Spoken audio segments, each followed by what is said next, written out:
بسم اللہ الرحمن الرحیم۔ السلام علیکم ناظرین۔ خواتین کا کمر درد 8 دن میں بالکل ٹھیک۔ بچے کی پیدائش کے بعد اکثر ماؤں کو کمر کا درد اور کمزوری محسوس ہوتی ہے۔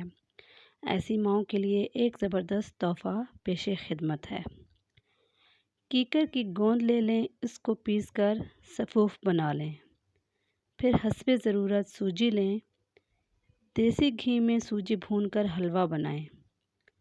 یہ حلوہ صبح نہار منہ کھائیں اور کھاتے وقت گرم گرم حلوے پر 1 چمچ گوند کا سفوف چھڑک لیں اور اوپر سے دودھ پی لیں۔ 8 دن میں کمر کا درد ٹھیک ہو جائے گا انشاءاللہ۔ اگر آپ کو میری ویڈیو پسند آئی ہے تو پلیز میرے چینل کو سبسکرائب کریں، میری ویڈیو کو لائک کریں اور زیادہ سے زیادہ اپنے فرینڈز اور فیملی ممبر کے ساتھ شیئر کریں۔ اللہ حافظ۔